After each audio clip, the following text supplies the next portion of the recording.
Wah, kayaknya sosoknya datang ini. Ini Apa mir tadi tuh? ini mirip banget, merinding tuh. Sekarang untuk bendungannya, sungainya tuh kayak ada penghalang lah, hati-hati jangan bermain di sini. Yang tadinya angker, ini jadi makin angker lagi ya? Iya.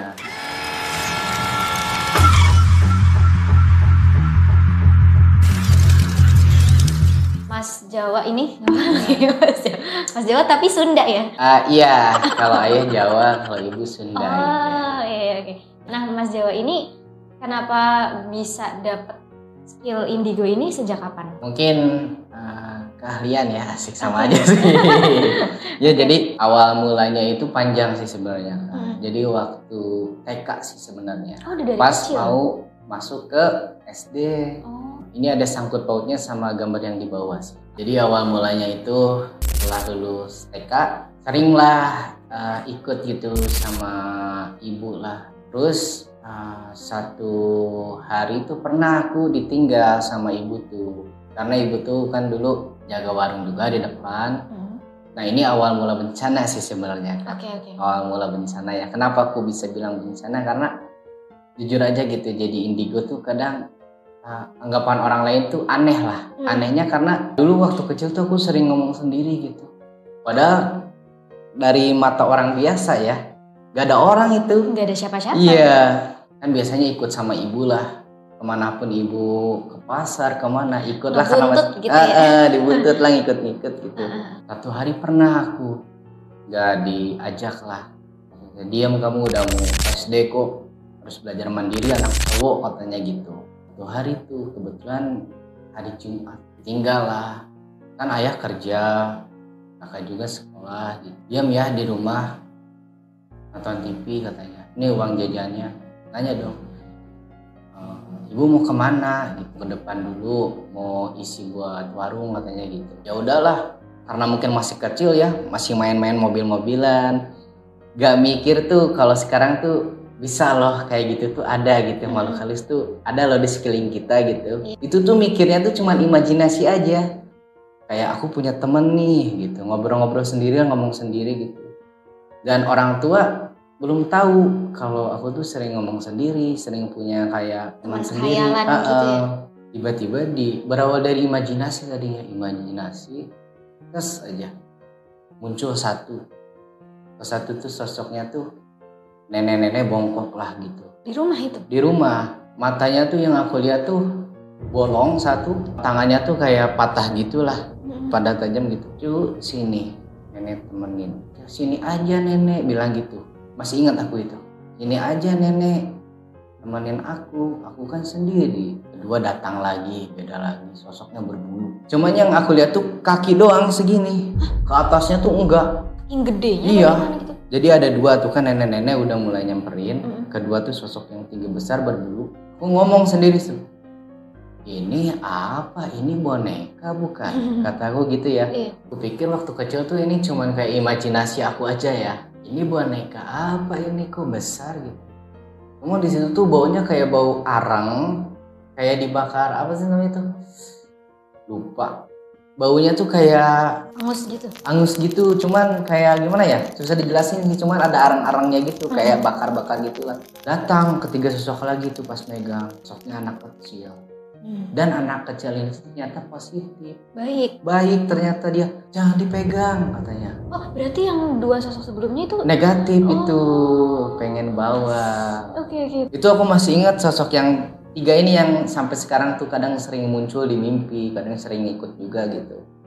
Makanya aku spesial juga nih, mungkin nanti gambar di sinilah ya. Iya, boleh ditunjukin. Aku juga penasaran. Jangan ditarik ini ya. Pas saya megang si genderuwo itu tuh, tarik tangannya gitu. Sama aku dilempar dong ya si sosok kecil ini. Aku belum tahu bahwasanya itu bakal ini loh, bakal ngelindungi kamu loh gitu. Lemparlah sama aku sama mainan tuh. Kena kan ya. Gak lama kan ajan Jumat di situ. Ajan kedua masih inget tuh, Allahu Akbar. Sosok dua itu hilang, cuman si anak kecil ini masih ada. Masih di situ? Iya, nemenin. Yang dua ini nenek-nenek sama yang berbulu itu hilang, kok ini masih ada gitu. Itu cowok apa cewek? Cowok, masih ingat. Gak jauh kok badannya juga sama aku waktu kecil gitu kan, aku tuh dulu gendut gitu ya.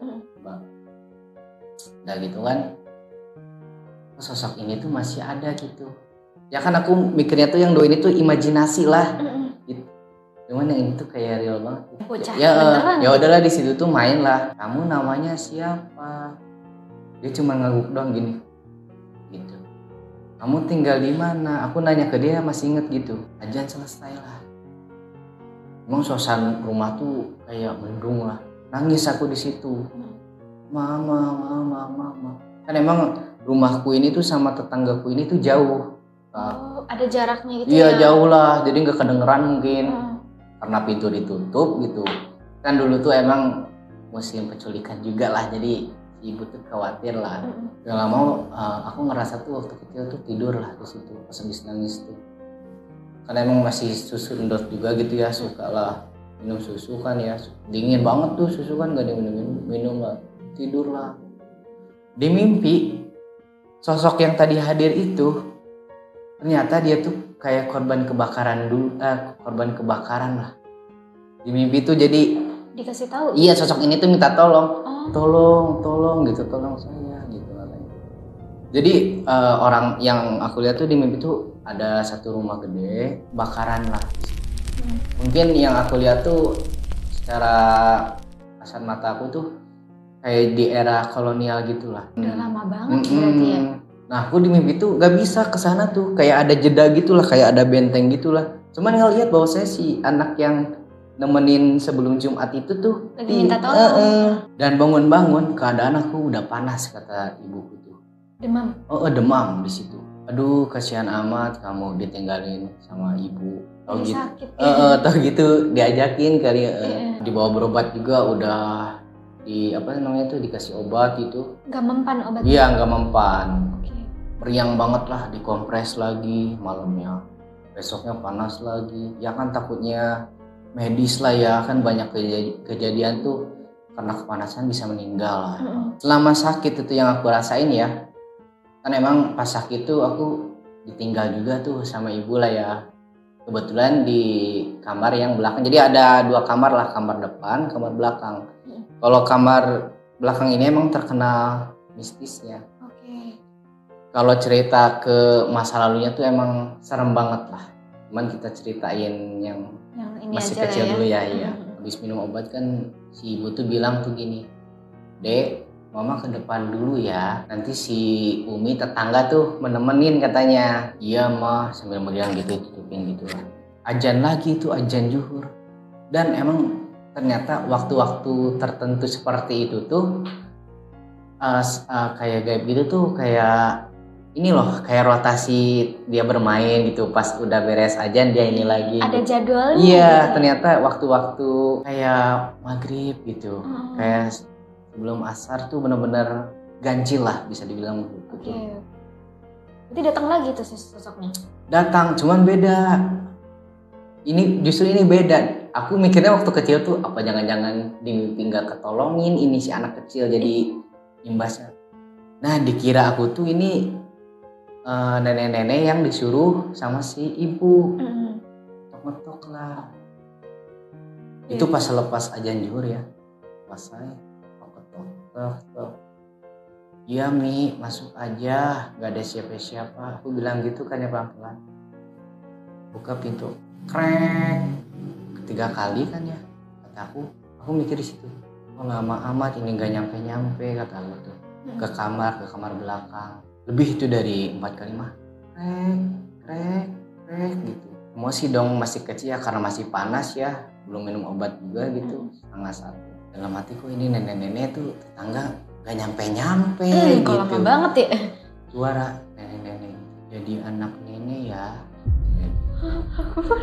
Merinding. Masih ingat itu kata-katanya. Di mimpi ini ternyata sosok ini beda ya, bukan yang nenek-nenek yang bongkok yang matanya belum, beda lagi.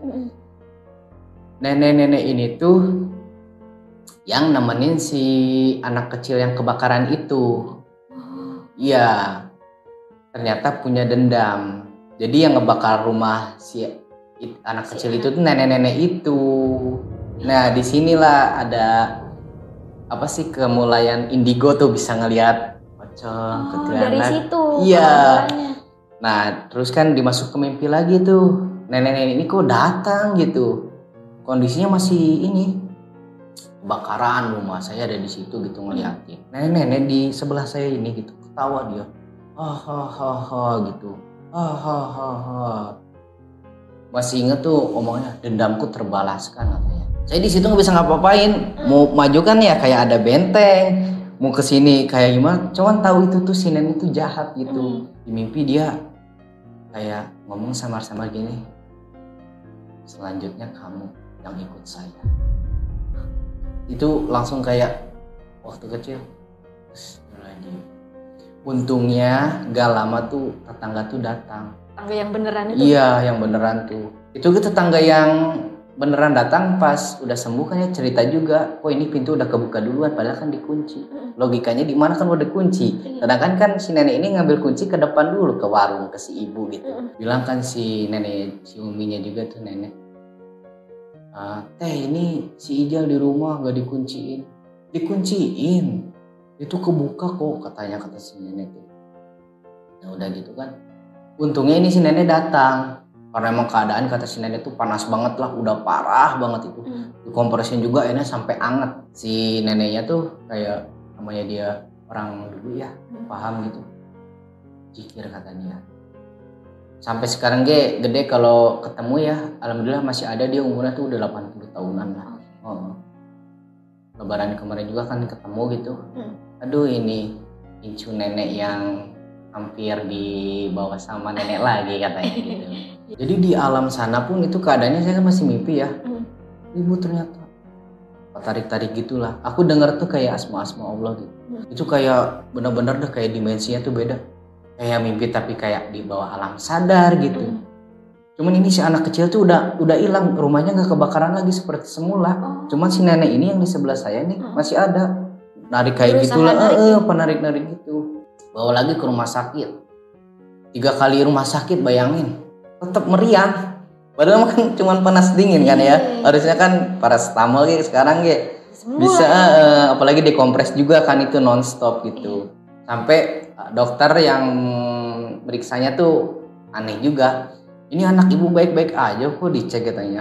Gak gimana-gimana. Tapi pegang dok ininya panas, tangannya semua panas. Iya cuman sama saya dicek. Ini anak ibu baik-baik aja.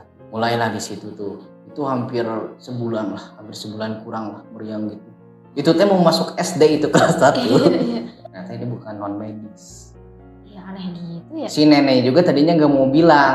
Sebenarnya si nenek udah tahu gitu dari awal tuh ini tuh mau dibawa loh. Ternyata emang singkat cerita tuh rumahku yang dulu nih ya, yang sekarang udah jadi Jalan Dramaga tuh.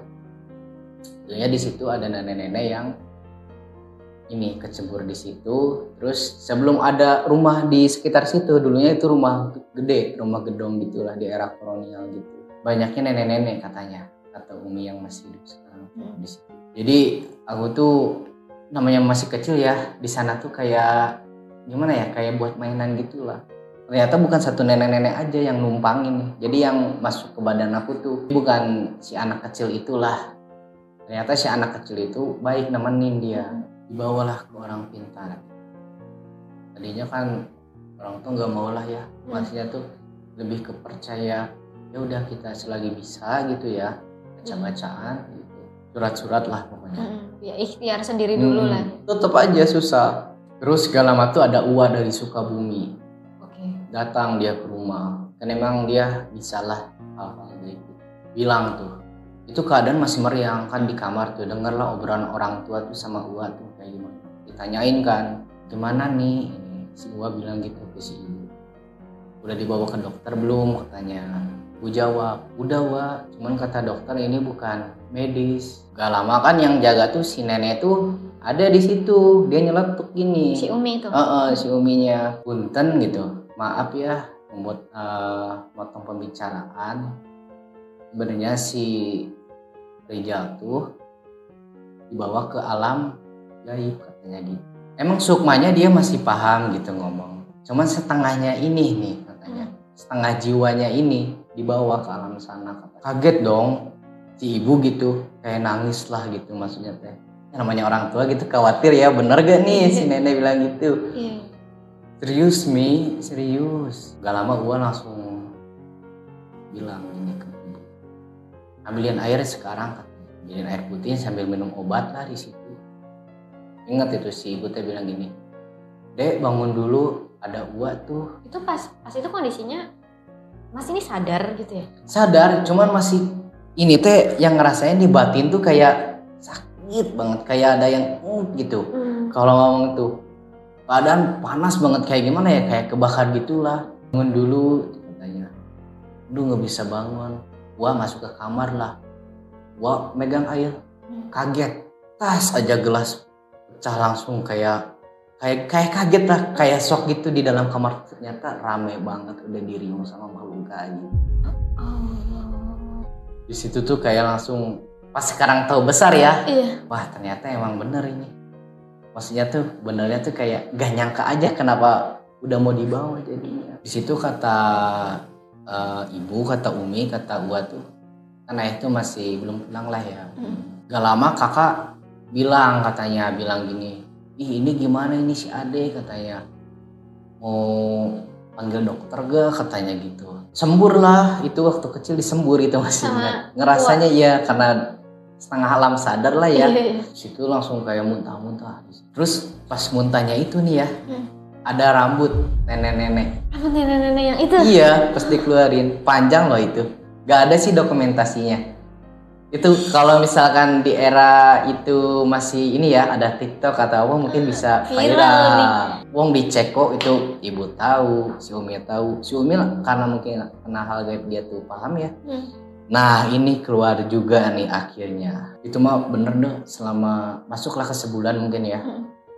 Badan habis lah, kurus banget gitu. Ibu beli vitamin kayak gitu-gitu buat biar badannya isi lagi lah gitu. Kurus banget gitu. Iya sebulan sakit ya. Iya tuh.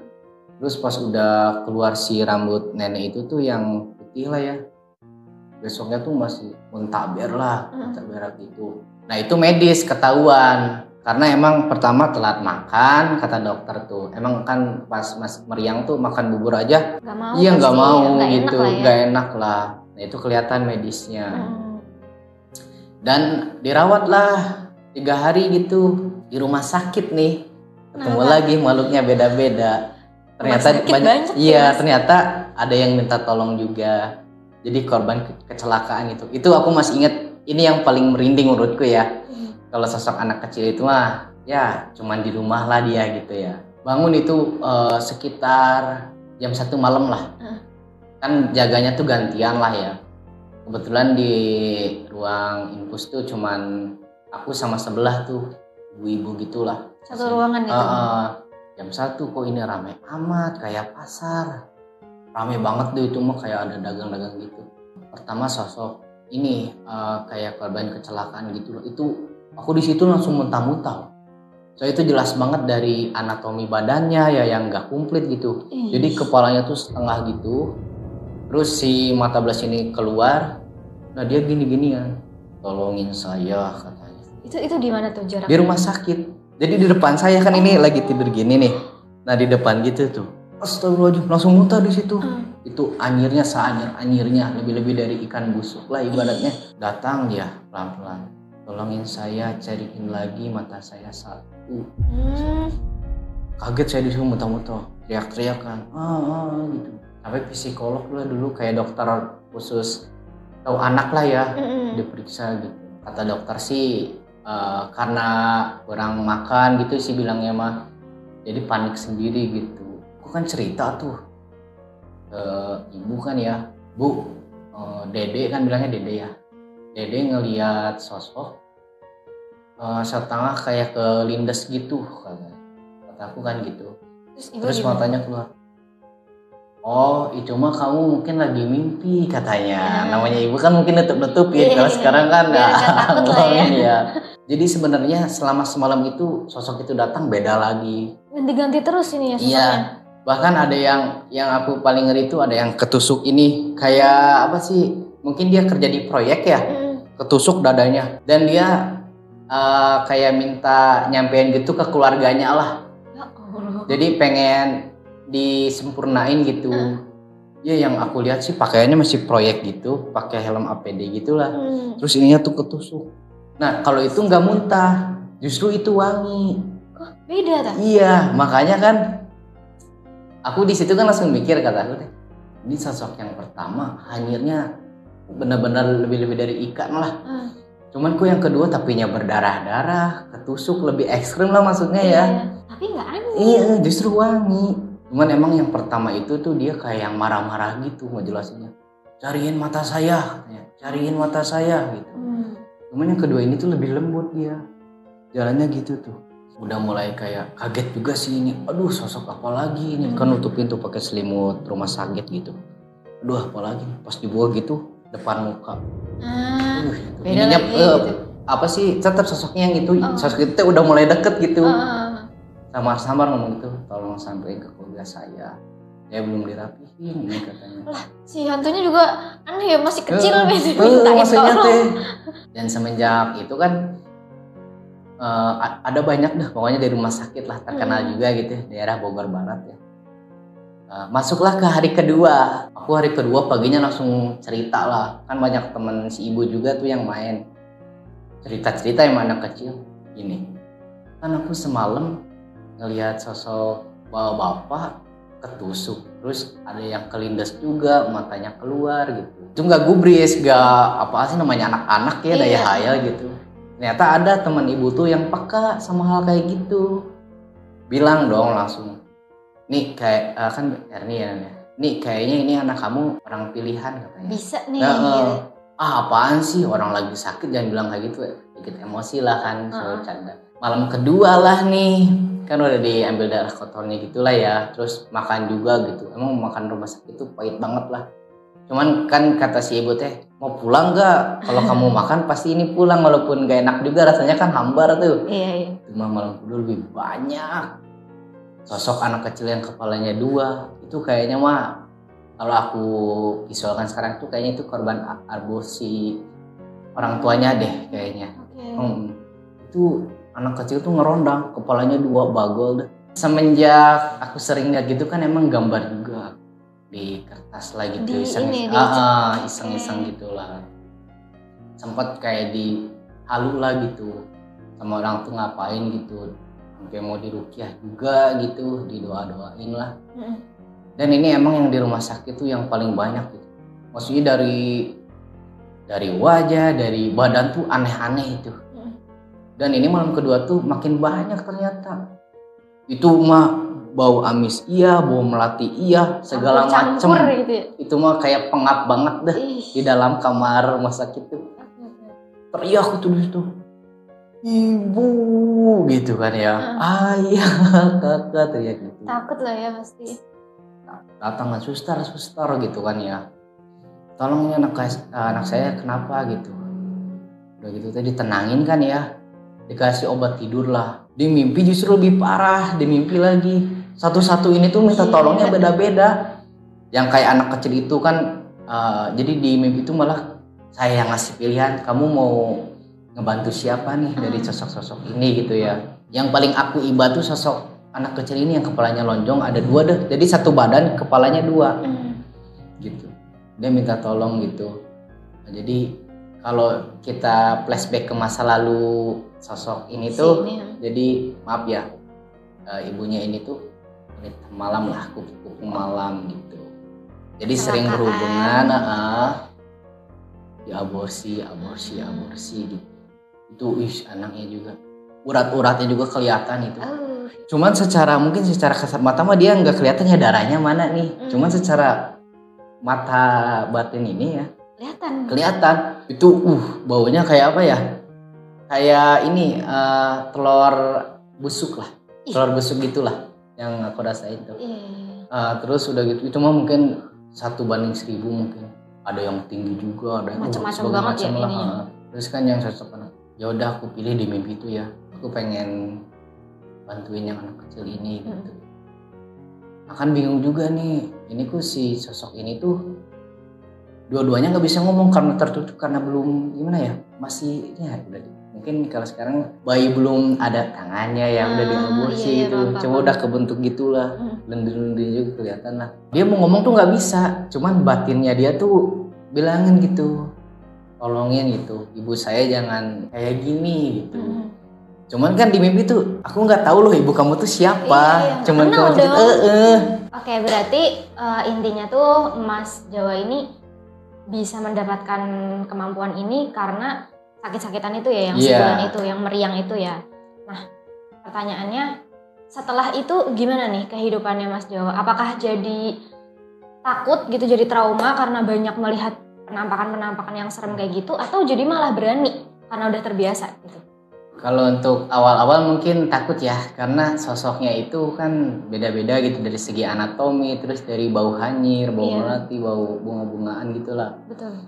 Cuman setelah mungkin beranjak ke 8 tahun lah ya, gue harus berdamai nih, gak bisa gitu terus takut-takutan. Dulu emang waktu umur 6 sampai 7 tahun lah ya, selama 1 tahun itu tuh ngerasa kayak bentar ada. Terus kadang yang bikin kesalnya itu setiap pesannya itu mereka ngasih pesan nih, cuman kan aku nggak tahu nih yang mau dikasih pesannya tuh siapa, kayak gitu. Ngerasa beban gitu ya jadinya. Terus pas umur 8 tahun lah, di dalam diri tuh waktu kecil tuh karena dulu tuh SSB juga, SSB sekolah sepak bola, agak lupa gitu. Cuman kayak misalnya kucing sendiri atau tempat sendiri itu pasti ada. Ada ya. Terus beda-beda lah. Kalau sekarang gimana nih kondisinya? Kalau sekarang sih lebih ke kayak relax sih. Karena kalaupun emang ada ya udah kayak masing-masing aja lah. Kita punya kayak dimensi yang berbeda. Selagi mereka nggak ganggu secara ekonomi atau secara apa mah, enjoy aja lah gitu. Tapi masih bisa ngelihat jelas? Kalau jelas sih kayak sekelebat sih paling. Soalnya kan pas aku ngobrol tuh sama yang nutup tuh ada batasan. Oh, udah ditutup. Kalau emang mau diseriusin harus ada ininya gitu, apa namanya tuh seperti puasa gitu. Seperti makan hanya nasi putih aja gitu. Jadi kayak ada persyaratan lah. Sekarang udah ditutup berarti? Iya, nah kan aku tipikal orang yang gak mau ada persyaratan lah ya. Ya udahlah, karena udah akil balik nih. Yang nutup kan bilang kalau kamu pengen diseriusin bisa, syaratnya seperti itu. Cuman kalau kamu emang ya udahlah gitu pengen normal mah, ingin aja bodo amanatin gitu. Iya. Dari pengalaman itu udah banyak banget ya berarti ya? Banyak banget. Oke deh sedulur, kayak gitu cerita dari Mas Jawa ini sangat-sangat bikin merinding, dan ternyata POV orang indigo tuh seperti ini ya Mas ya. Nggak yang menyenangkan kayak yang kita lihat di film-film gitu. Ternyata juga punya beban tersendiri ya yang harus dibawa gitu. Buat sedulur yang juga punya kemampuan indigo, boleh komen di bawah pengalaman kalian kayak gimana, apakah sama nih dengan POV-nya Mas Jawa atau ternyata beda. Boleh dikasih tahu aja di kolom komentar. Oke, terima kasih untuk Mas Jawa sudah berkenan share ke teman-teman. Nanti bisa follow ke Instagramnya di mana? Di SS Jawa. Ya, oke. Akun gambar sih itu. Oke, gambar-gambar ini Mas. Kalau gaib gitu sih di kertas sih ada. Kalau ini mah cuma gambar komisian gitu, kerjaan gitu. Boleh nanti di follow ya guys. Oke, terima kasih juga buat sedulur udah nonton sampai selesai. Jangan lupa like, share, subscribe, dan juga nyalain notifikasinya biar kalian bisa update terus sama video baru kita. Jangan lupa juga dukung kita lewat Saweria, linknya ada di description box. Dan gabung grup Telegram Sinless, kalian bisa scan barcode-nya di akhir video nanti. Sampai jumpa lagi. Assalamualaikum.